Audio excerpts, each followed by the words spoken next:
안녕하십니까. 오늘은 우리 행정개혁의 오시도가들의 행정개혁에 보겠습니다.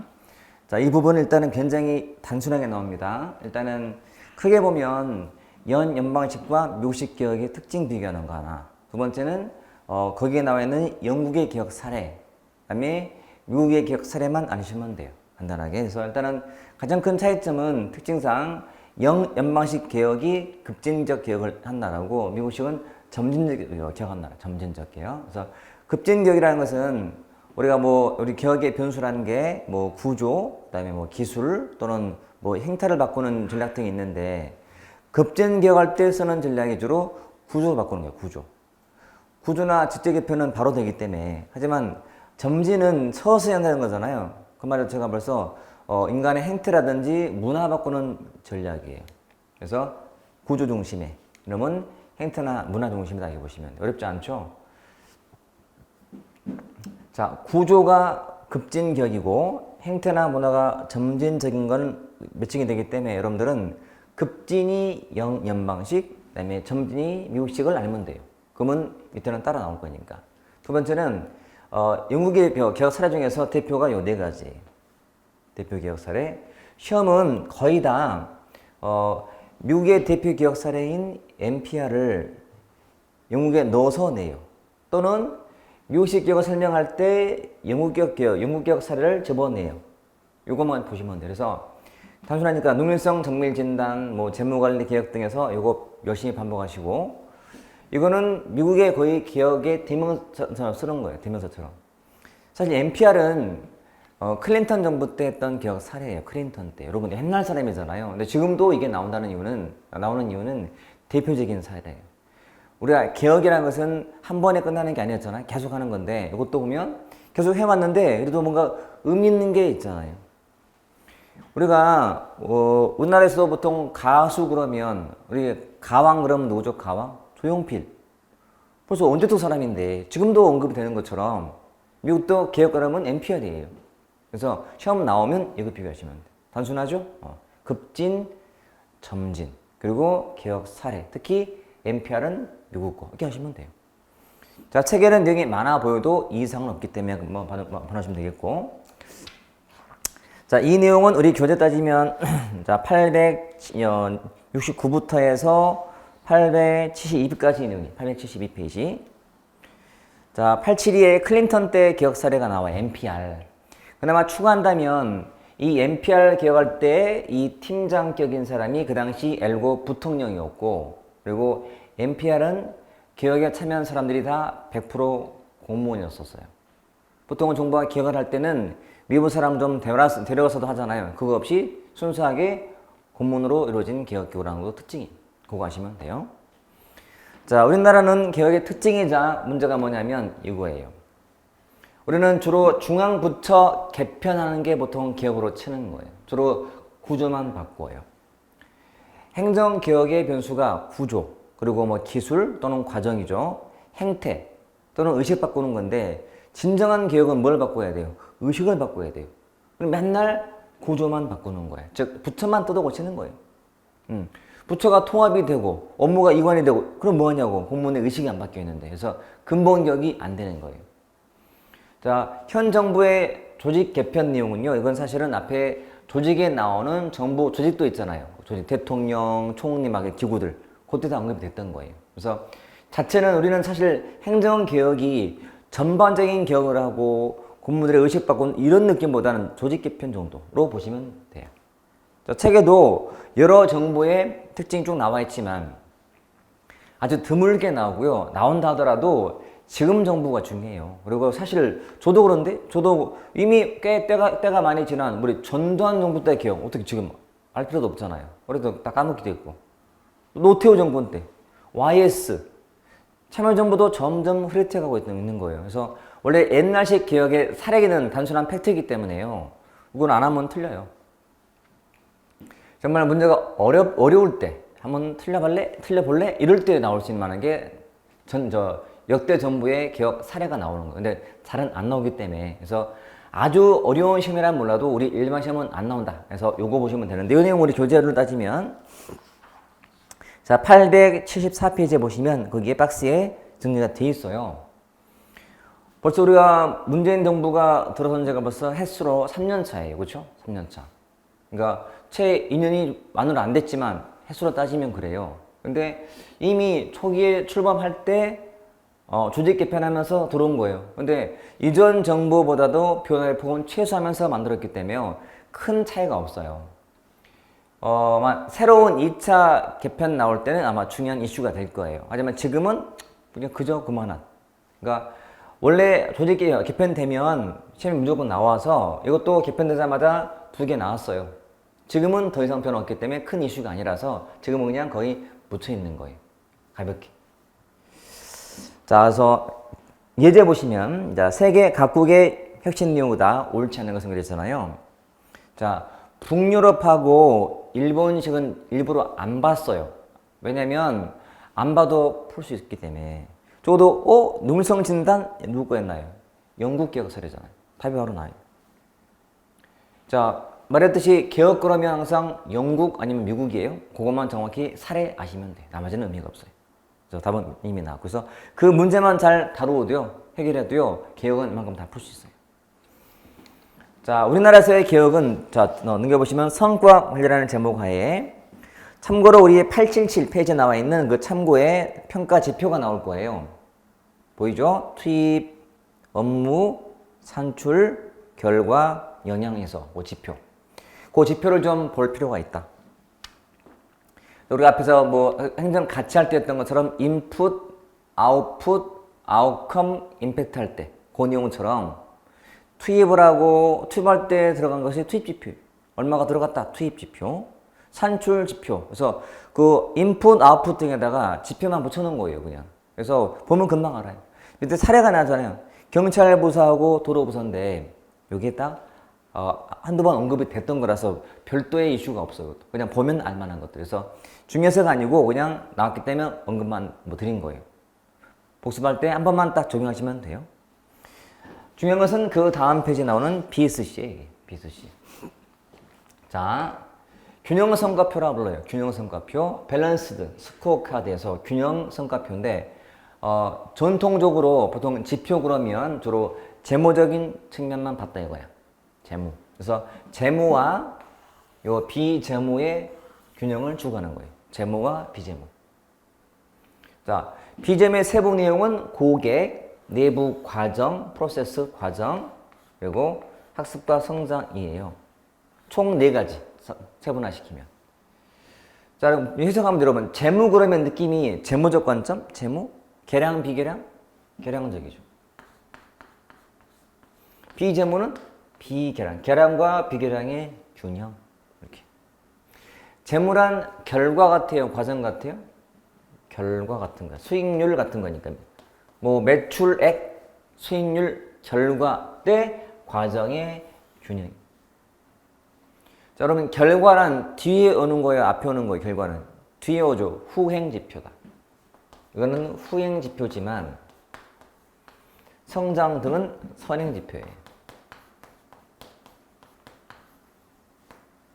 결과는 주로 가는 과거 느낌이 들지만 성장은 미래, 과거와 미래의 균형. 좀 단기적이면서 계량적인 거라면 성장학습은 장기적이에요. 균형. 저는 지금 균형임을 강조하는 중이다. 균형임을. 재무, 비재무. 결과, 과정 이런 식으로. 자, 고객이 보는 관점은 외부 시각, 내부 시각. 외부 시각. 그래서 외부 대 내부의 균형. 철저하게 균형이에요. 됐죠? 자, 책에도 이제 나머지는 이제 이게 포인트고 나머지는 이제 주장하는 사람들 등등 나올 거예요. 첫 번째 개념에 자, 노턴하고 카플란 교수가 개발한 거였어요. 밑에 관점 나오죠? 밑에 맨 아래쪽에 878페이지에 밑에 재무가 과거 시각. 주로 의의 봤더니 재무지표고 후행지표다. 주로 매출, 자본 수익 같은 게 해당되는 내용들이고 우측에 고객은 외부 시각이죠. 외부 시각. 자, 측정 지표도 같이 봐두셔야 됩니다. 측정 지표. 뭐 고객 만족, 정책 수능, 민원인의 불만율, 신규 고객의 증감, 고객 충성도 같은 거. 자, 내부 과정은 밑에 지표 중에서 보이는 뭐 시민 참여하는지 적법, 절차, 전지, 지표. 네 번째, 학습과 성장은 미래 시각인데 의에 보시면 네 가지 중 가장 하부 구조를 이룬다.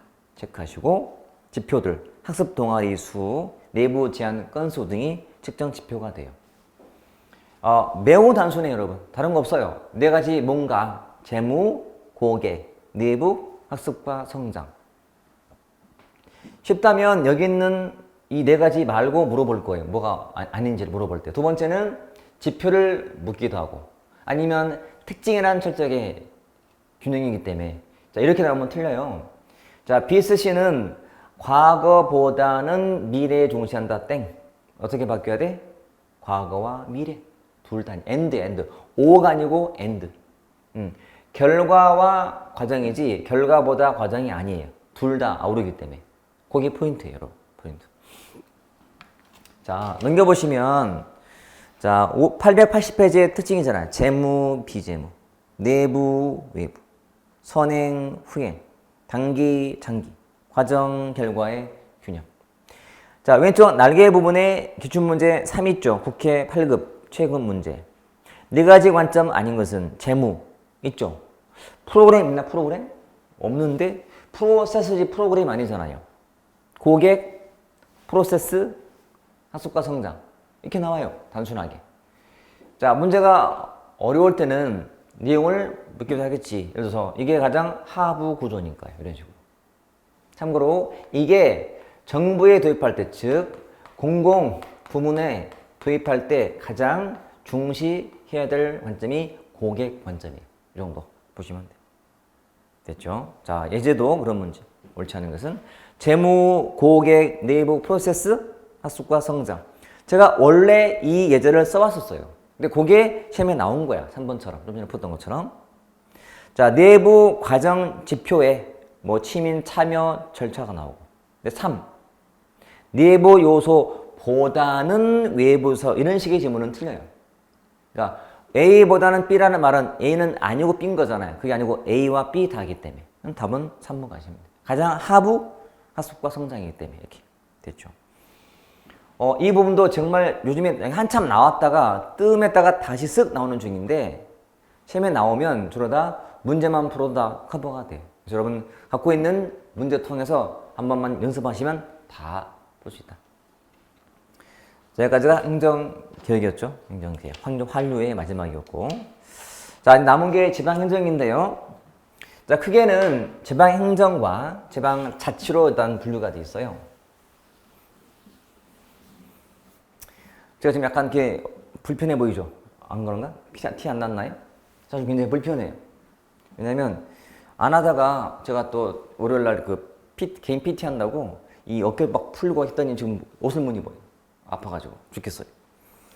자 공부도 마찬가지. 안 하다 하면 이렇게 어색해요. 아프고. 그러니까 공부도 늘 하고 계셔야 돼.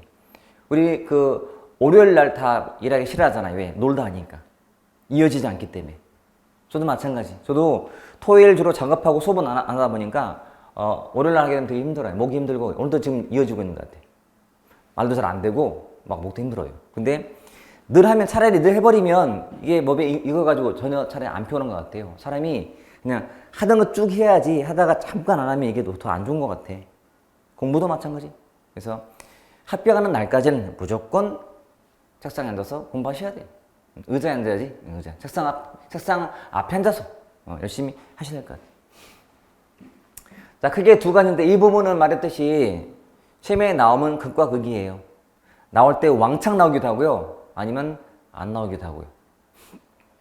요즘에 국가직 기준으로 봐서는 중요해요. 최소 2개는 나오고 있다. 그리고 점점 깊이가 들어가고 있다.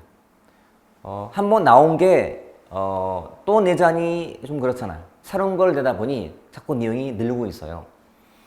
자, 크게는 행정자치 중에서 행정의 이런 주제가 있다. 지방행정의 이해, 중앙집권, 지방분권, 신중앙집권, 신지방분권 등 쭉 나올 거예요. 약간 이론적인 게 많아요. 주로 지방행정은 주로 법률 문제인데요. 주로 법률. 근데 이거는 그래도 조금 이론적이 많아요. 좀 해놔야 돼. 지방 자치가 더 중요한데 이쪽은 법률이 더 많아. 법률이. 자, 뭐 재정 정말 중요하고요. 다 중요한데요. 별 3개, 별 하나, 별 2개, 별 2개. 앞에는 얘가 별 하나, 별 하나, 별 하나, 별 하나. 오, 되게 많네, 별이. 왜? 꾸준하게 나오거든. 그만큼 비중이 커진 거예요. 그러니까 제가 항상 문제풀이 하기 전에 제가 그동안 기출이랑 다시 한번 확인하는데 문제가 은근히 많더라 이거예요.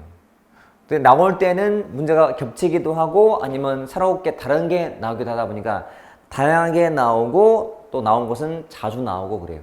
그래서 지방행정 하려면 또 자치하려면요 반드시 재정이 바탕이 돼야 되기 때문에 재정은 다들 문제의식이 커요. 중요하다는 차원에서. 그래서 항상 먼저 낸다 보시면 돼요. 자, 하나씩 보자면 자, 지방행정의 이해. 자, 이 지방행정의 이해라는 단어는 한마디로 말하면 안 나와요. 안 나오는데 그 왜 하냐면 앞으로 보게 될 어떤 개념에 대한 사전학습이에요. 자, 행정의 범위가 자치행정, 위임행정, 관치행정이라는 말을 써요. 자치행정, 위임행정, 관치행정. 자, 이런 거예요. 자, 중앙이 있고요.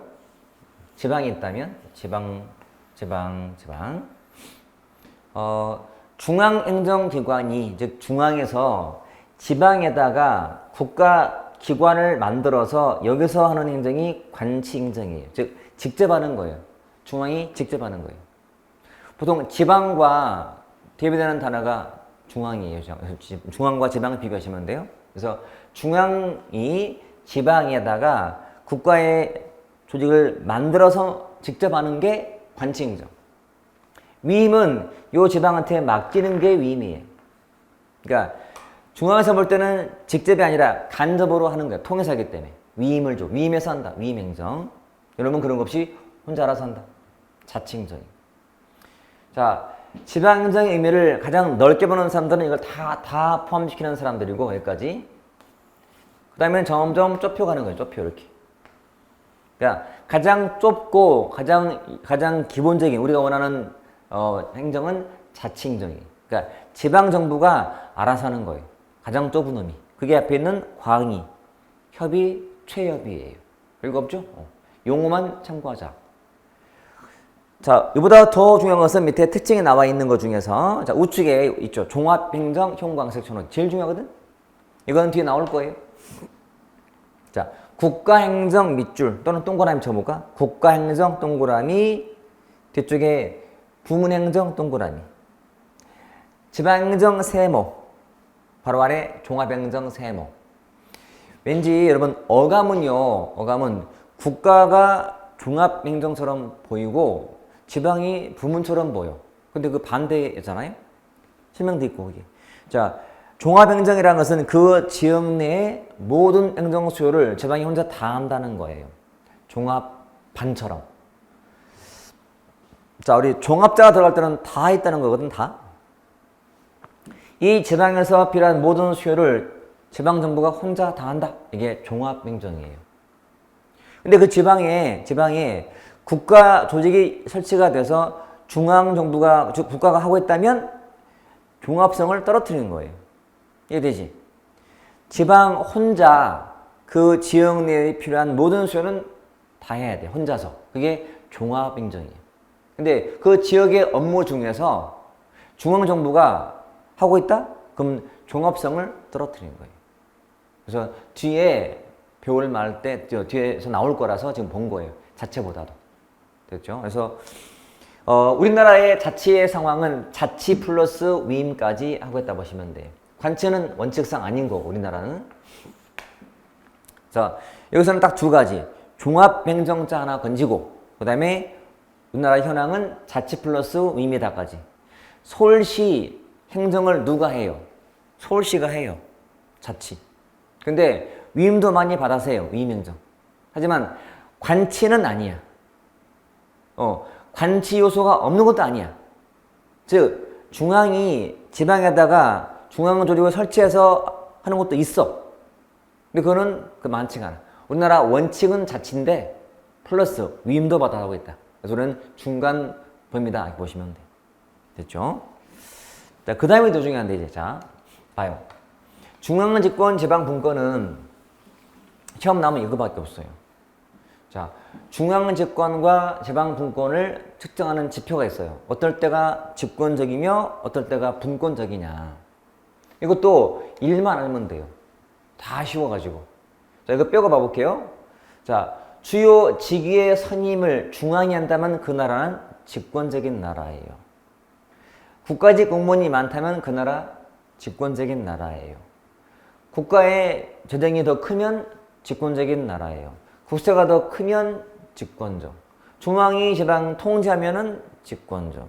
사무가 자치 사무가 많으면 분권. 위임 사무 많으면 집권. 민원 사무의 배분, 민원 사무를 중앙이 처리한다? 집권.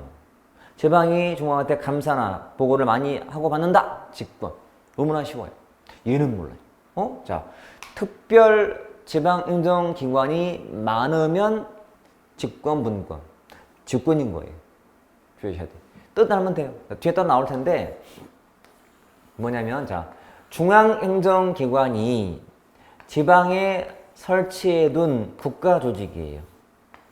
이게 특별 지방행정기관이에요. 그러니까 특별히 지방에 설치해서 행정을 하는 기관이야. 자치하는 게 아니고. 지방병무청, 지방병무청, 지방병무청, 지방국세청, 지방 이런 식으로다. 지방 무슨 관세 다 마찬가지야. 중앙부처가 지방에 설치해둔 국가조직이야. 이게 많을수록 집권적인 거지. 이게 없는 게 좋아요. 없는 게 그 지방의 순수한 자치가 가능해지는 거지. 그렇죠? 그래서 이것만 알면 되겠다. 그래서 잘은 안 나와요.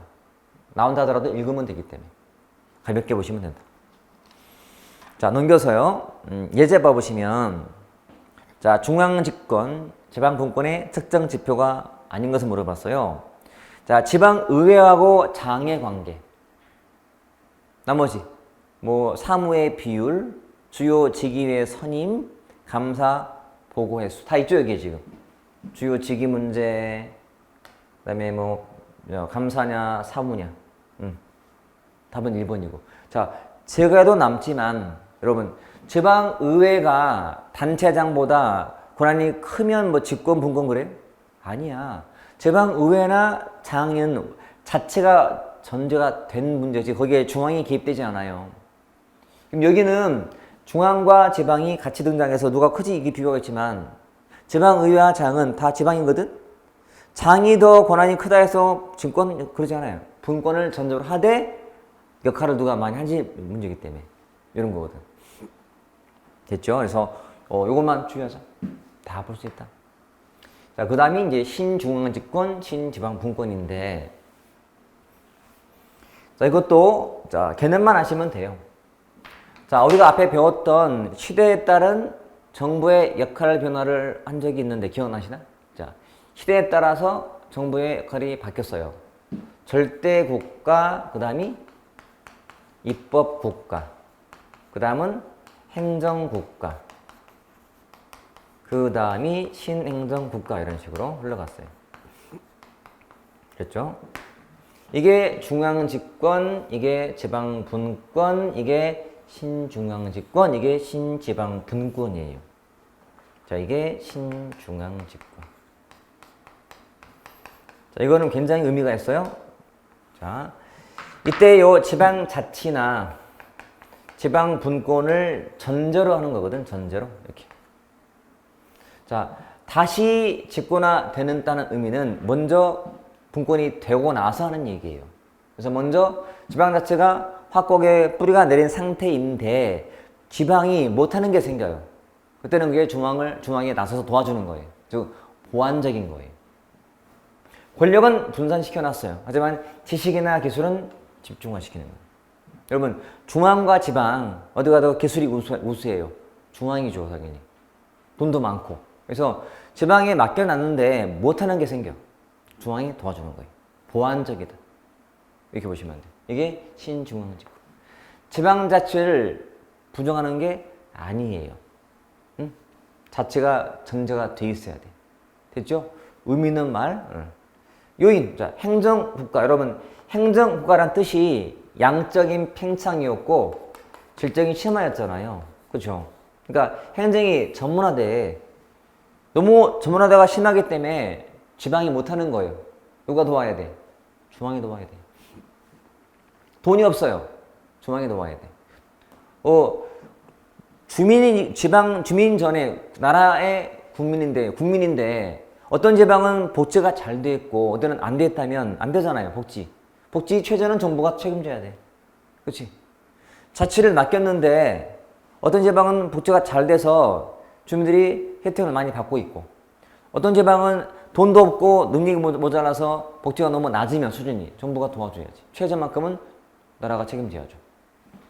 또 교통, 통신 발달도 하나의 요인이 될 수 있고 이게 신중앙집권의 주된 요인들이에요. 반면 자 신지방분권은 원래 이때니까 지금 이게 신지방분권이에요.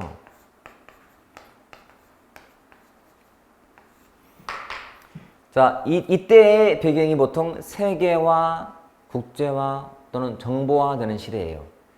우리가 보통 정보 실패 시기. 정보가 이제 한계가 온 거예요. 그래서 지방이 쓱 나서는 거예요. 원래 좀 주권적인 성격이 큰 나라에서 시대가 변해서 중앙이 다 하기 힘들 때가 된 거예요. 그래서 지방이 나서주는 거예요. 협력하는 차원에서. 집권의 폐해 때문에. 또는 세계화. 또는 경제 블록. 그러니까 지역별로 아니면 나라별로 블록이 생겨요. 그때 나라가 다 어떻게 할 수가 없는 거야. 지방한테 맡겨. 그러니까 여러분 요즘에는 지방 정부가 지자체가 뭐 일본이면 일본 가까운 나라들과 이렇게 연계도 막 해요. 그래서 같이 어떻게 잘해보려고. 그러니까 자치의 일종이지. 뭐 분권의 일종이기도 하고. 자, 주로 시험은 신중앙집권이 나와요. 그거 잘 보시면 돼. 적어도 이걸 먼저 딱 그려놓고 시작하시면 돼요. 꼭 기억하세요. 신중앙집권은 지방자치나 분권의 불신이 아니라는 거, 필요 없다가 아니라는 거, 자치가 된 상태에서 부족한 게 있다. 그럼 그는 중앙이 돕겠다. 이게 신중앙집권. 자, 교재 보시면. 그래서 자 893페이지에 나와 있는 그 밑에 성격 나오죠. 이게 성격 이념에서 권력은 분산, 지식과 기술은 집중. 그렇게. 자 밑에 박스 있죠. 비교. 중앙집권, 신중앙집권 비교했는 거. 뭐 지배, 강압, 관료 등에서 이쪽은 지도해주고 협동하는 것이고 지식, 기술, 비권력적인 거예요. 이렇게 비교하시면 돼요. 됐죠? 넘겨보시면 촉진 요인, 행정국가와 광역화, 지역이 넓어지면서 서로 부딪히게 돼. 그러면 중앙이 도와줘야 돼.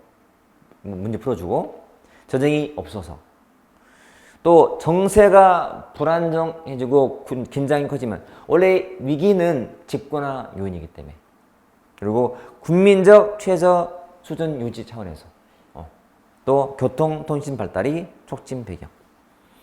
자, 신지방분권은 원래 집권적인 나라에서 시대가 변했다고 보시면 돼요. 밑에 박스 있죠. 자, 기존의 지방분권은, 이때의 지방분권은 군주에 대한 저항, 항거였다. 절대적인 분권이었다. 이때는 상대적이다. 그래서 참여하는 거고 협력하는 측면에서의 신지방분권인 거예요. 성격이 좀 달라요.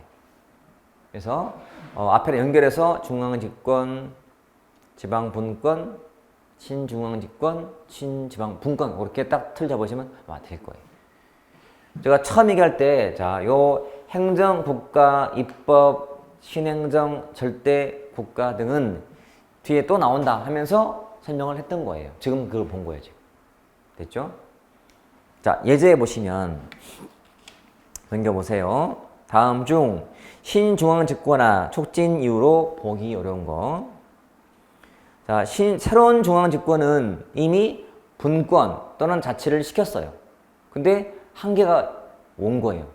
그래서 중앙이 도와주는 거였어요. 재정이 취약하고 또 정세가 불안하고 중앙집권의 폐해 때문에 새롭게 하는 건 아니잖아요. 그건 신지방분권 촉진. 그리고 전문성, 복잡성, 행정국가니까. 행정이 어려울수록 지방은 한계가 많아져.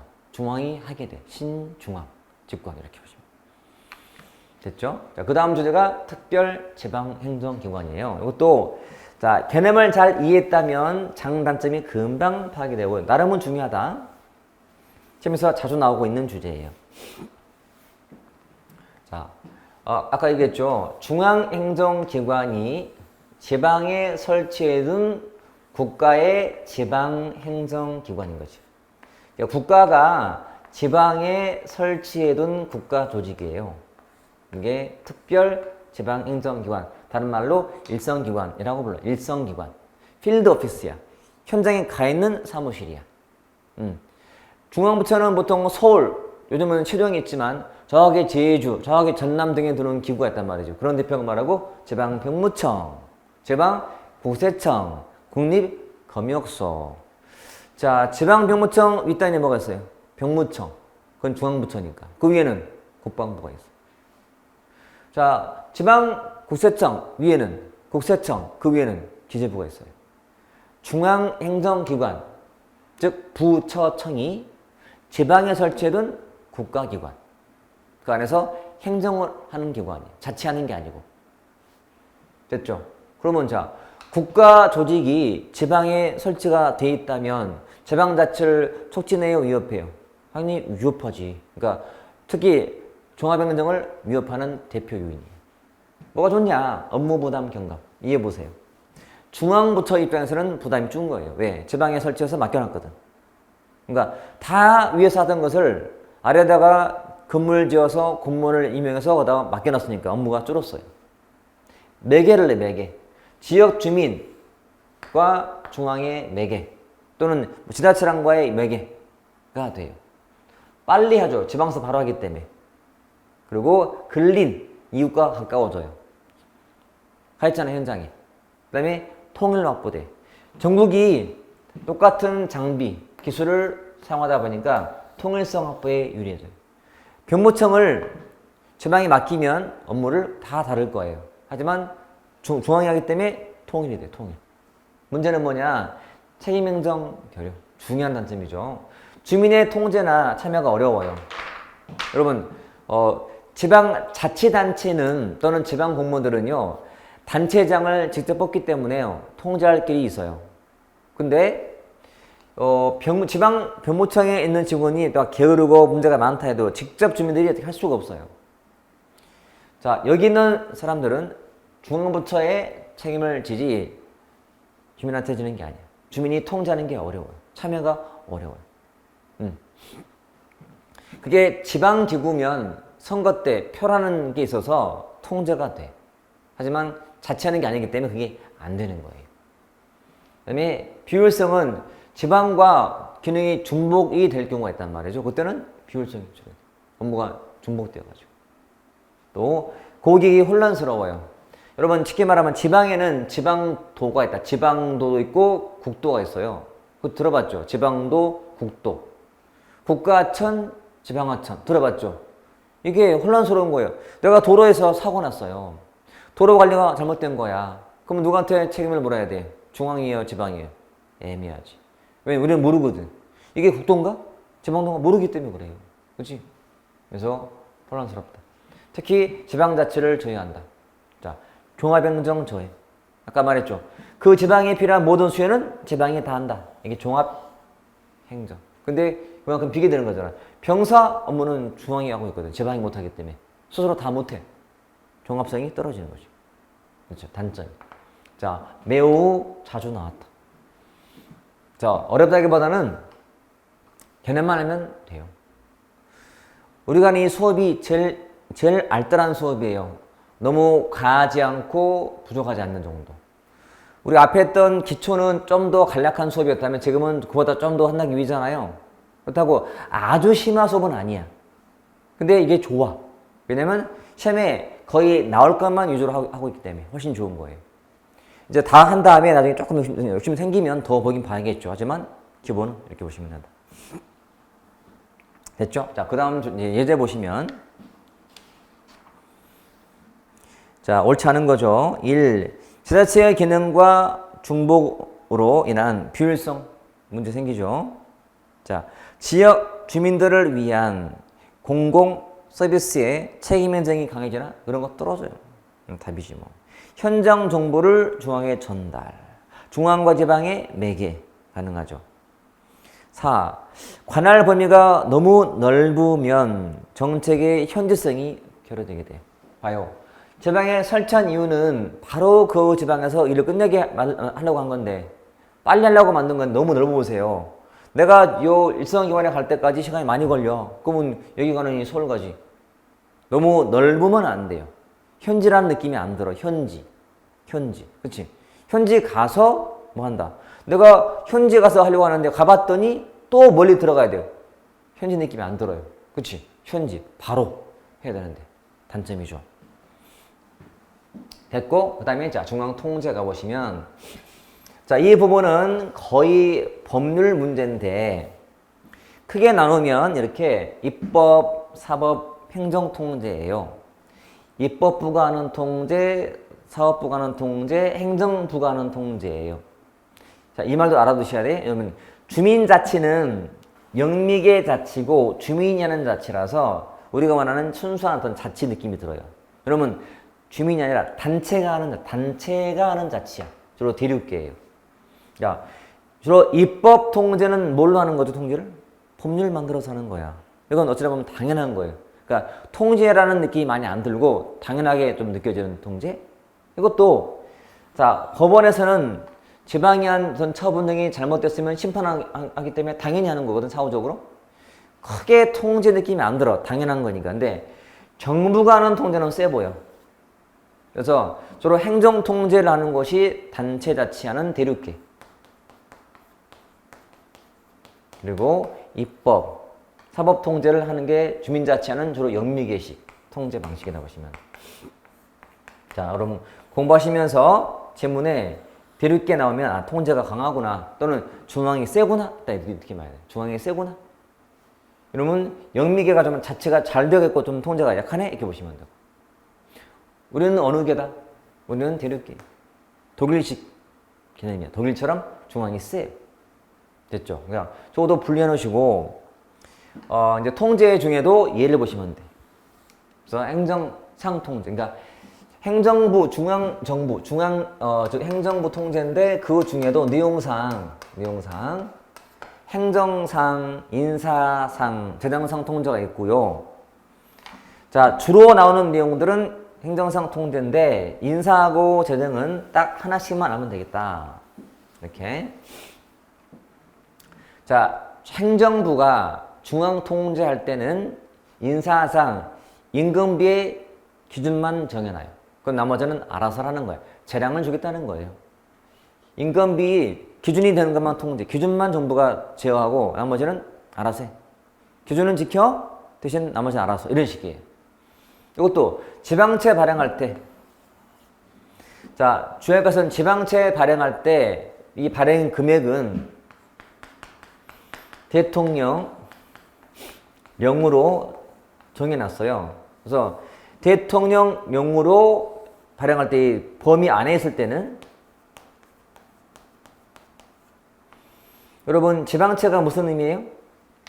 지방이 발행하는 부채예요, 부채. 그러니까 지방이 돈을 꼬는 상황이야. 이거 할 때인데 요 대통령령에 그 금액이 정해졌단 말이야. 그 금액 한도 안에서는 범위 내 또 한도네.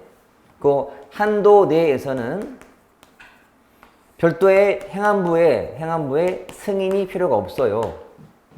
근데 한도 내라도 외채를 발행하거나 다른 나라에서 빌려오거나 아니면 조합이 지자체 조합이 발행할 때는 이때는 행안부 장관의 자, 사전 승인을 받아야 돼. 사전 승인. 사후 말고 사전 승인 받아야 돼. 이렇게 돼 있어.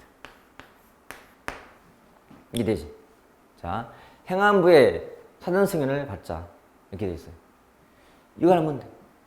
자, 원칙은 지방채 발행할 때 행안부 승인 필요하다, 필요 없다? 없다. 왜? 이미 원칙이 나와있기 때문에. 근데 받을 때가 있다. 언제? 외채를 발행하거나 다른 나라에서 빌려오거나 아니면 조합이 발행할 때.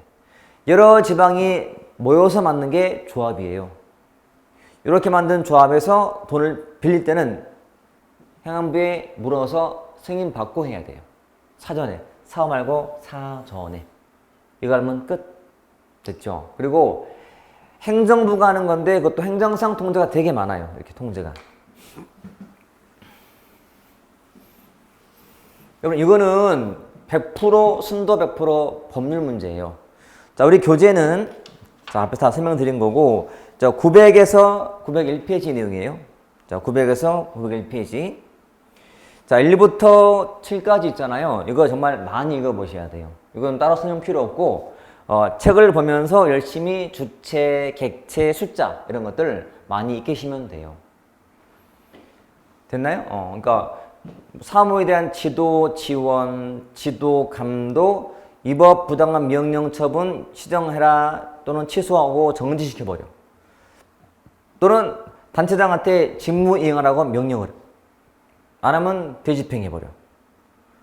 또 자치사무를 감사도 한다거나 의회가 한 의결에 대해서 제의를 막 시켜. 지방의회가 어떤 사안에 대한 의결을 했어요. 근데 이게 뭔가 문제 있는 상황이야. 위에서 시켜. 야, 이거 재의결 요청해. 일종의 거부권 행사해. 시키면 또 해야 돼요. 또 안 하면 또 의결을 했을 때 의회에서 다시 한 의결에 또 문제 많다. 그때는 또 다투기도 하고 이게 다 법에 나와 있는 거예요. 또 감사원이 회계 검사도 하고 직무도 감찰하기도 하고 다 이게 법령 문제예요. 자, 그 페이지 여러분 제가 늘 말하는 카메라에 담아서 많이 읽고 다니자. 그리고 읽어봤다면 문제를 풀어보자. 그러면 정리가 다 되실 거예요. 사실은 이 부분이요. 이제 제가 벌써 이제 해가 바뀌었지. 작년 수업할 때 지방자치법이 바뀌기로 돼 있거든. 전면 개정이 예고돼 있단 말이에요. 바뀌면 핵폭탄이야, 여러분. 정말 중요한 법이고 거기에 있는 게 또 이게 다 포함이 있어요. 이미 개정안이 올라가 있어서 다 검토 중이라서 볼 수 있어요. 그런데 그 내용 중에서 다 이런 것만 줄여놨어요. 이번에 바뀌는 취지가 지방자치 강화예요. 그러니까 중앙의 간섭을 줄이고 자치를 강화하다 보니까 이런 말 잘 안 써. 감독? 에이. 감사한다고 자치사무를 많이 없앤 거거든. 아직은 통과가 안 됐을 뿐이에요. 그래서 바뀌면 이것도 같이 바뀌어요. 그래서 바뀐다면 아마 지방시험 볼 때라도 바뀐다면 아마 중요한 법이기 때문에 제가 분명히 이 자리를 통해서 특강할 거예요. 바뀐 법에 대해서. 지금은 목차하고 책에 있는 내용을 열심히 익히면 되겠다 이거죠. 다른 거 없으니까. 자, 나머지 인사라든지 넘겨서 재정은 굳이 안 봐도 돼요, 여러분. 그럼 왜 이렇게 많이 써놨습니까? 이거는 이제 지방 7급, 지방직 대비 7급 하는 사람한테는 필요할지 몰라요. 그래서 해놓은 거거든. 굳이 안 봐도 되니까. 여러분들은 제가 오늘 설명드린 앞에 행정, 인사, 재무의 그 큰 틀 속에서 행정 통제가 많구나. 그 내용을 이렇게 익히면 돼. 법령이니까 따로 안 봐도 되겠지. 됐죠? 자, 넘겨서. 자, 예제가 그 법령 문제라서요. 그럼 앞에 읽어보고 풀어보세요. 다 100% 문제 넘겨볼래요? 예제 5번? 어때요? 되게 어려워 보이잖아요. 뭐 어떤 1차로 누가 지도 감독하고 감찰을 한다거나 굉장히 복잡해 보여요. 이거는 어려운 게 아니고 단순한 법령 관련 따온 거예요. 따온 거. 이거는 하면 되는 거지. 안 하면 틀리기 때문에. 그래서 한두 번만 정도 가시고 시간 될 때만큼 또 봐놓으세요. 그건 다 풀 수 있어요. 됐죠? 자, 좀 쉬었다가 간격을 보겠습니다.